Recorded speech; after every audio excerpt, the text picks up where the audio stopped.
Hi everyone, this is Ricky Spencer and welcome to another Sociology of Media Voices series.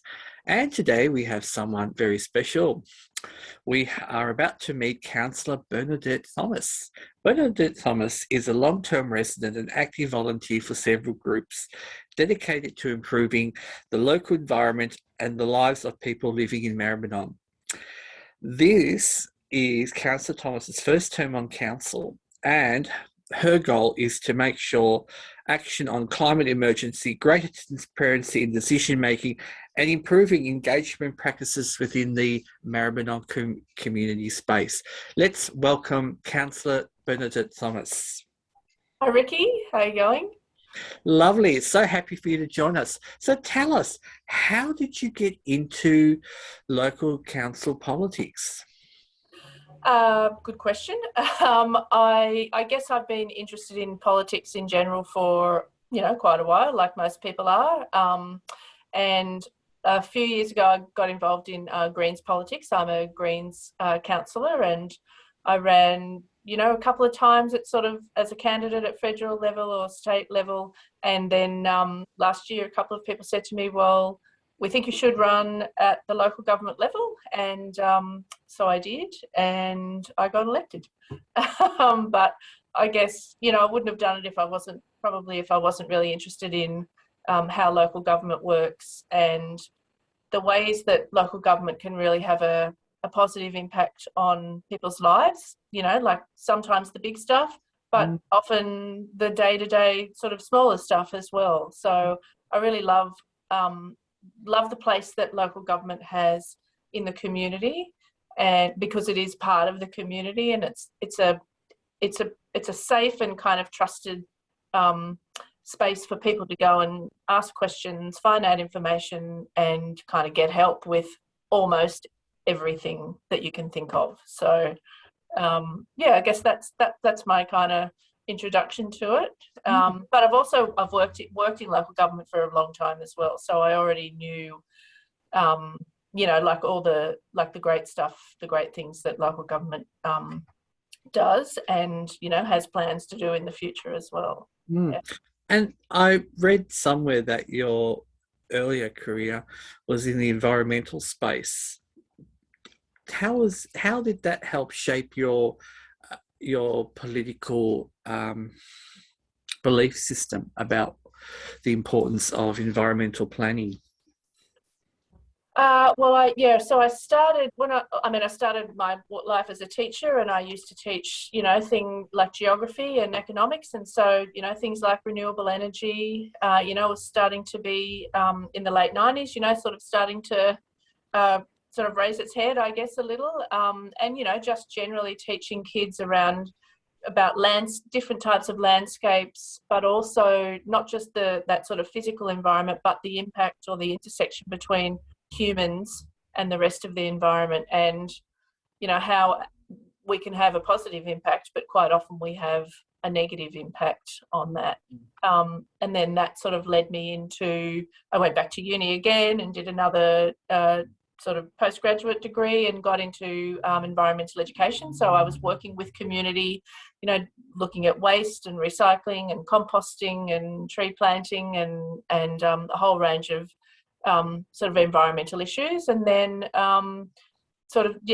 kind of just went from there. I worked in waste, coordinating waste issues, and now I work as an environment manager. So I work on a whole lot of from town planning issues and how that sort of interacts with the environment, to community engagement, to climate change and energy and integrated water management and conservation, rural land management, and a whole lot of things. So it's a really exciting space. And there's,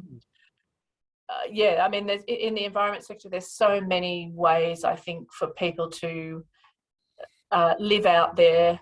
If they've got an environmental interest, there are so many ways that you can kind of put that into practice. And for me, working at that local government level with local communities was where I really first started to, I guess, feel the joy of being able to contribute to a better environment, I guess. Yeah. Absolutely. And that love of environment, do you think that has helped your role as being a counsellor for the Maribyrnong residents? I think it has, definitely, because we all live in a local environment, and where we live, it's a bit more urban than natural. So, but our urban environments have such a huge impact on the natural environment. So I guess having an understanding of broad environmental issues has definitely helped me to understand the ways in which local government can either, have a greater impact, maybe a negative impact, or a greater positive impact, and how the organisation working with the community can have a really positive impact. And locally, I've been involved with the Friends of Stony Creek for a few years, so that's a really great bunch of people, kind of nurturing, I guess, the Stony Creek, which runs through Maribyrnong and out to the bay. So that's kind of a way of getting your hands dirty, literally, and improving the creek corridor, but also climate change is the other, like, it's the huge environmental issue, and so having an understanding of that and the issues around that have really helped me in my role as counsellor. Does it make it difficult, say, like working in this space in the Maribyrnong areas where there is so much development that has taken place over the last, say 30, 40 years, that now there's more multiple dwellings being created, the higher need for higher density spaces to accommodate population growth, that there are what used to be spaces, more like park spaces, that are now being sort of taken up by that complex needs. How do we cope with a growing population and trying to balance resources within our spaces? Yeah, absolutely. I mean, the more people we have, the more space we take up, the more waste we create, the more water we use, the more soil we have an impact on. We need more food. We need more of everything when there's more of us. And you're right. Maribyrnong in particular, I mean, like other areas, I guess, but it's quite a small local government area geographically. So there's more pressure on the space that we do have to be able to, like, there's competition for space, I guess. The more people we have, the more outdoor spaces that are needed for people to walk or ride their bike, or kick a footy or walk their dog, have picnics or barbecues, in spaces with friends and family. So that's a really big, it's a conundrum, because we can't magically make any more physical space. And there's always competing interests that, as a counsellor, you've sort of got to balance up the needs across the community and make decisions about some of those planning issues. But it's definitely a complex issue, and it's an emotional issue also for a lot of people, particularly people who've lived in an area for a long time and have seen it change. Sometimes they like that change, and there are things about the change that they don't like, and you can see it physically, that change, like it's happening on a daily basis, where, as you say, like we might have a single house that suddenly, in 6 months can be turned into 3 or 4 townhouses or something, or the high rise down by the river, which is a really dramatic, in Footscray, which is a very dramatic, visual sign or result of that change. So, and that can be confronting for people. I was going to say, that's one of the exciting things, that I have this every time I've gone past on public transport, because I'm a believer of using public transport to reduce emissions. only because of the great transport system we have out here, that part near the encroaching on that bank side of the Maribyrnong River, and I keep thinking, wouldn't it be lovely if it was sort of like lit up spaces that people can, and maybe they do, taking up picnics and having like little community markets or anything set up. Are there sort of ideas that sort of come to that sort of way of recreating urban spaces in this area? Yeah, there are. I mean, we've got, yeah, you're right. We've got the river corridor, I guess, and a lot of things do happen along there. There's, you know, there's bike paths pretty much, I think, all along the river. So people, of course, walk and ride their bikes and take their kids, you know, and their dogs along there. And sort of, I guess, dotted along there, we've got things like Pipe Makers Park. We've got the Footscray Community Arts Centre. The wharf area is having an upgrade. There's a climbing wall, which has been increasingly popular, you know, during lockdown in the last kind of 18 months or so, particularly. Yeah, so you're right. There are sort of spaces where people can come together, you know, along things like the river corridor, which is really great. We've got Newell's Paddock, which of course is a volunteer. There's a huge volunteer group there who have basically reimagined and I don't know what the word is, but they've kind of given it a new life. Wetland area. It's beautiful. And that's what I love about this area. There's so much, it sort of rejuvenates itself. That's good. That's it. Yeah. and metamorphosis that we don't just go to nothing. There's always something that reemerges as new people come in and take, I guess, pride in the sense of their place and space. And that leads me to the question, what do you think is important for residents to know in councils? How important is residents' voices in councils? Well, really extremely important. I mean, the council, you know, exists to for the community. So, you know, that's the organisation's function is to, you know, manage a whole lot of services and things on behalf of the community. So for me, having community voices is essential in decision making.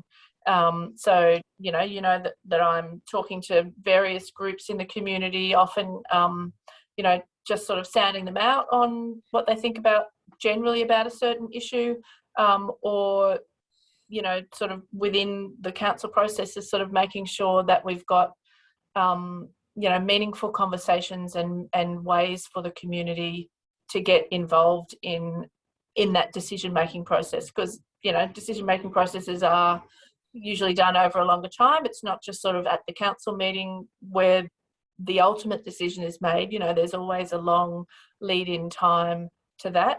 And for me, it's essential that the community is part of that long conversation about, you know, how we get to making that end decision. And then once the decision is made, also that the community, then there's sort of like that loop of feeding back to the community about, well, here's what you told us, here's how we used your information, and here's the decision that was made. You know, and we kind of closing that loop with people, because you know, otherwise, you know, you could be someone and you've spent a lot of time, you know, giving your input, and then if you don't hear anything about it, then you don't know where it's gone or whether it was used or whether it was useful or whatever. So for me, it's vitally important that we have opportunities for people to particularly if they've got lived experience of an issue, you know, they fully understand what it's like, you know, to perhaps live with a disability or ride their bike every day, or, you know, live in a high-rise apartment, you know, whatever it is. It's great to be able to have that lived experience as part of that overall decision making. And through your time now as a elected councillor, what is you find one of the most challenging aspects of your work as a councillor? Probably balancing all of the competing needs that exist across the community. You know, we've got elderly people, we've got young people, we've got people with families, people who've lived here for a long time, people who are new residents, people who, you know, want to see more car parking, people who want to see less car parking, people who want to see more bike lanes, people who don't, you know. Yeah, so it's really sort of, it's a delicate balance, and that probably is the most, because it's difficult to do everything that we all want to do, and it's based on the resources we've got as well. Yeah, so I find, yeah, just being able to balance all of those competing needs is probably the most challenging aspect of being a counsellor, I think.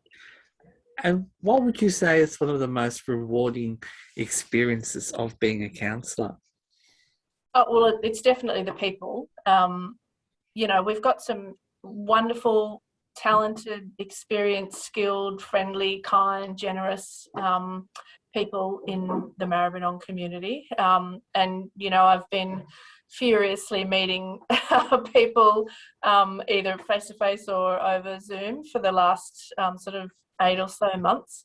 You know, and that's been great. So I've met people, you know, who are passionate about climate change or tree planting, community gardens, met people from the LGBTQIA plus community who are passionate about, you know, making safe and friendly spaces for that community, met people from, you know, the African community who are doing work with African youth, people interested in, you know, who work to keep sports events going for people interested in that. So, you know, there's just so many things going on that, you know, I wasn't aware of before I became a counsellor. I was connected into parts of the community, but I'm just learning just how rich and valuable our community is.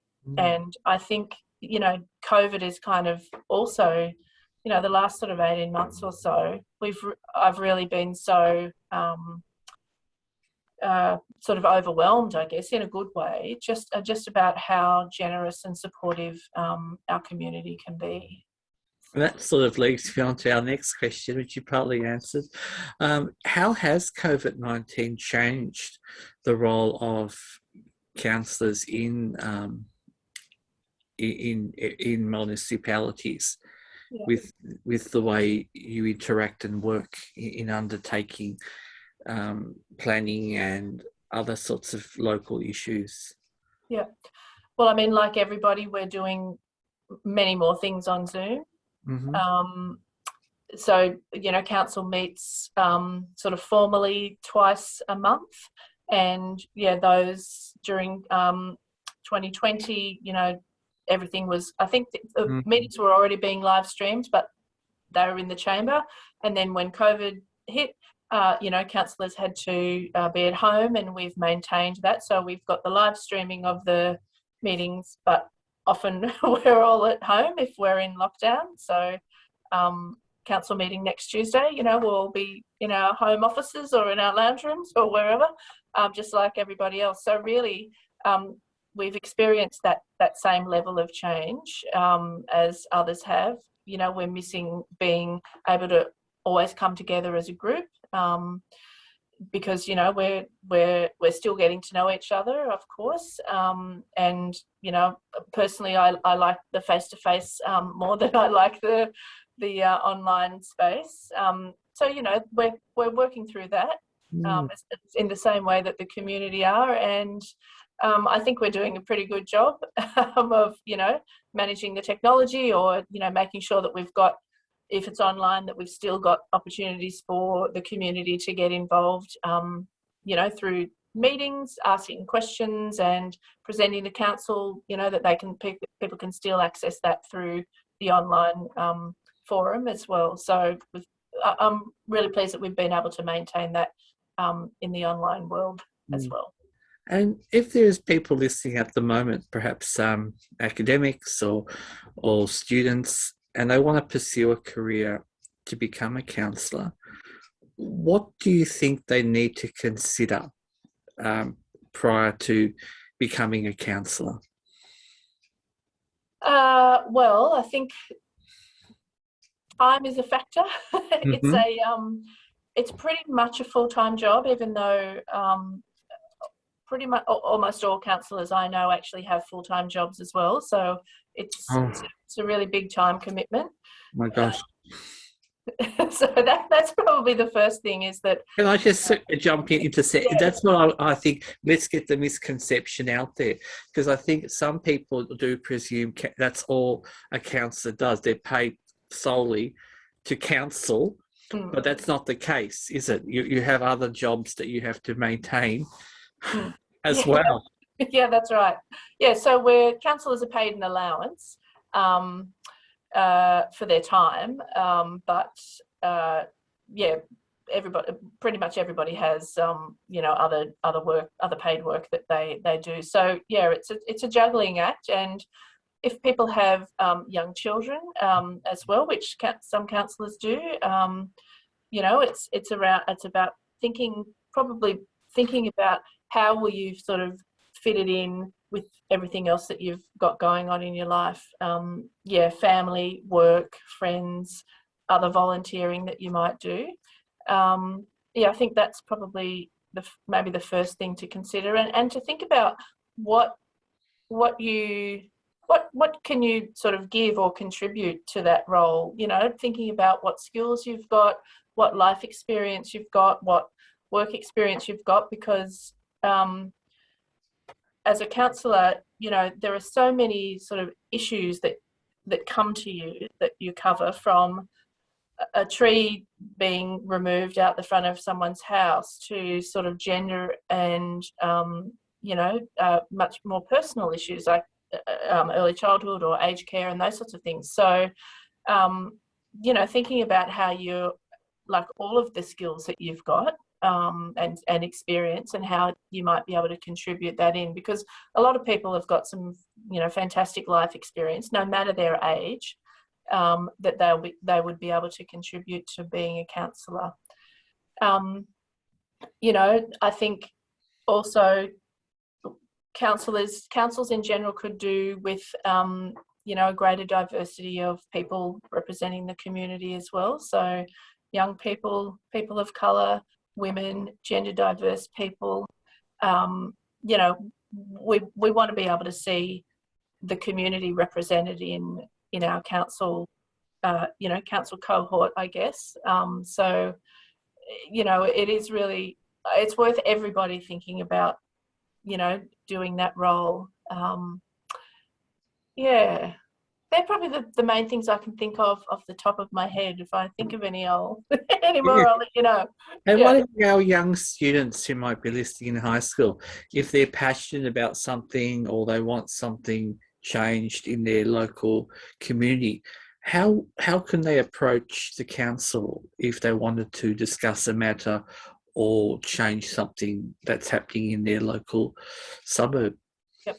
So that's a really great question.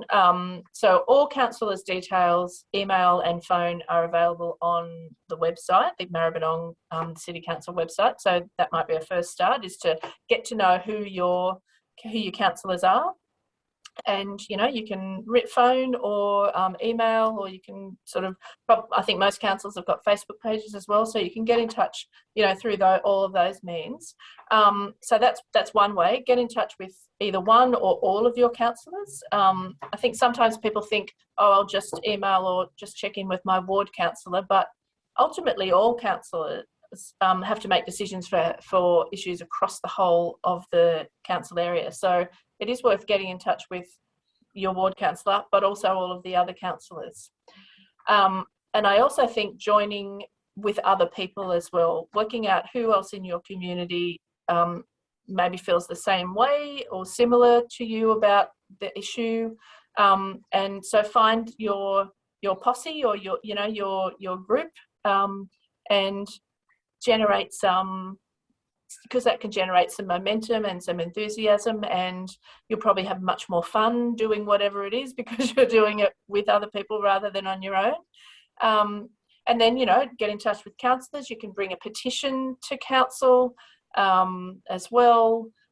You can get involved in those engagement processes if it's sort of specific to an issue that you're interested in, and council has an online platform called Your City, Your Voice. So all of the engagement processes are up there. So register with that, and you'll get, you know, your email about that. So yeah, and I think just really just start to get involved in, if there are, you know, if you're interested in climate issues, there's a group an online group called Climate Action Maribyrnong.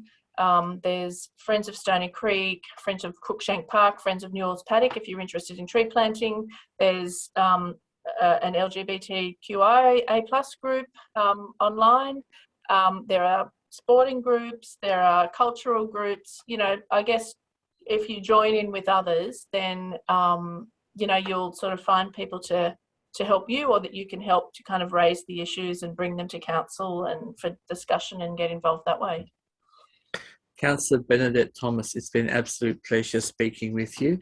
And for our viewers out there, we will be putting links to the Maribyrnong Council so you can have a look at some of the resources and look at the way councils work. And if you do live in the area, have a look at one of the ways you can get involved. Teachers who are listening, again, I would suggest strongly, especially you're teaching in all areas, not just English or geography or humanities, all curriculum areas. Please link in with your local council, heaps of resources, and I'm sure the councillors would make their time out of their busy schedules to even perhaps attend a seminar at school to do, or a Zoom session, or have someone from the council come and chat about being a good local citizen and how to make effective change in your area. Thank you so much for your time today. Thanks, Ricky.